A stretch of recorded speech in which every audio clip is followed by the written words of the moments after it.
Welcome to the Beyond AI podcast, a series that highlights the best thought leadership from the best guests on the best shows. This episode features Mike LaCorte speaking with Aleksandra King on the Beyond podcast. Hey, when someone says to me, what do you do? I'll say, I'm an international investigator, a professional international investigator, or a professional investigator. Still the term PI, but moving from private to professional. Wow, you're an investigator, right? So in the private sector. In the private sector. So, I mean, I was having a little laugh with my husband on the way here because I was like, Mike probably knows what we're talking about right now.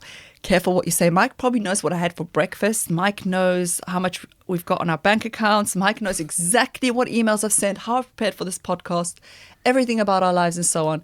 That's probably an exaggeration, isn't it? But if you wanted to know, that's a huge exaggeration. You probably could. I mean, look, you need a reason. You need, a case is mounted for a purpose and a reason, and then we kick it off that way. So we wouldn't be looking at your emails and your bank accounts, Aleksandra. That you can't really do that in the private sector. We'll get to what you can and cannot do.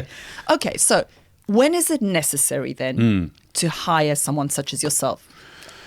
Okay, so we are what we call a distress purchase. So you don't book us like you book a holiday for next year or anything like that. So there has to be an event in your life where you require understanding what happened, how it happened, and trying to connect those historical dots.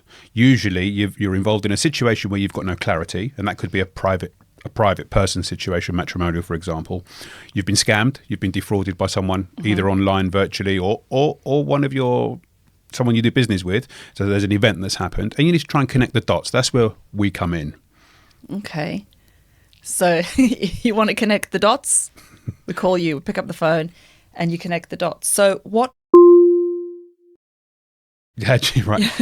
Again, that role has changed. When I started in the industry, most people were either ex-military, ex-police. Ex-military. Okay. Yeah, ex-intelligence. Okay. And whilst there is that still in the market, we've got a lot of younger investigators that are interested, or younger individuals that are interested in a career in private professional investigation work. So there's Skills for Justice and MVQ Level 3 courses out now that never were. What's MVQ level? It's a relatively, let's say, it's an introductory course to the world of private investigation. Okay, so there's a course that you can actually do. Yeah, you can actually attend now and do that and become qualified. I'll tell you one thing, Aleksandra, there's no licensing for the investigation in the UK at the moment. There's no legal license to practice, which is pretty strange. Interesting. The UK is one of the oldest countries that have a private investigation world, let's say. How has it lasted so long without a license? So we are self-regulated. So I'm the president of the Association of British Investigators, which is a group of professional investigators in the UK and overseas, actually, and we are self-regulated. So in order to become a member of this association, you need to have a clear criminal record check. There's you need to be clear of there's credit, there's couple of references, you need to have indemnity and insurance, so there's a whole character check and background checks and things. There's a whole onboarding process, and those investigators, some 400 that represent the association, are all found on the website. So if anyone needed an investigator, let's say locally in a certain jurisdiction, you could find one there that's been vetted and checked. Yes. So there is no license. So and you're asking me about what skills you need. Great question. So now we've got individuals coming into the market with journalist type skills, banking skills, understanding the legal system. So the role of an investigator is changing and changed, and it will continue to change. What about like spy skills or manipulation skills or whether you're a good communicator or not, all those sort of things. I mean, journalists, that's probably communication. Yeah, communication, reading people, knowing how to ask a line of questioning if you're taking an interview, for example. Those skills can be pretty useful.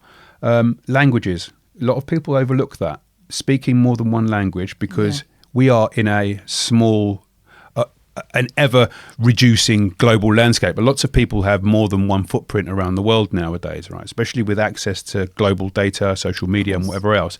So a lot of the individuals we investigate have international connections, and speaking and understanding foreign cultures, languages, processes what you can and can't do. It's very important as well to become a well-rounded investigator, as well as understanding how to navigate databases, intelligence gathering, field work. There's quite a lot of moving parts. So yeah, of course, because you are global, and you've got these investigators all around the world, and you can tap into your resources wherever it is, whichever countries. I won't name any, but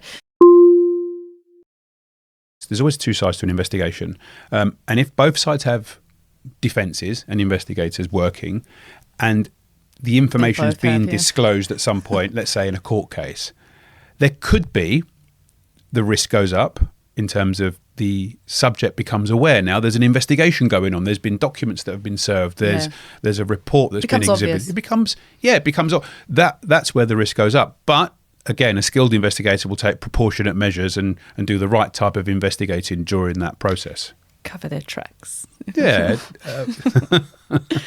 Have you ever, or your team, had to pose as someone to get information? That's quite a James Bondy. You can do, and again, yes, you can. Like, it depends. If you're knocking on someone's door and you need to find out some information, you're going to say, "Hey, I'm an investigator. I need to ask." People are going to close up. So it may be that you use what we call a cover story to interact with an individual or a third party, as long as you don't pretend to be someone that's real. Okay, yeah. Then this is a real. Yeah, you're impersonating someone official or something, an individual that you shouldn't. That's really tough sometimes, and it depends on what people are going through. But you say we're all human, and you try and block out what's going on through someone's world. However, you are their confidant at their most low time. So for me, that's why my job isn't 9 to 5, Monday to Friday. I answer my phone all the time. I mean, it rang 3 o'clock in the morning last night. I was like, and it's a client, because I put the alerts on for clients and family only. So anyone else that calls, it goes to thing. Wow, so your client's on the level of your family. If I've got a live case, then because and it's incredible. They're going through stuff that they've probably not discussed with the people closest to them.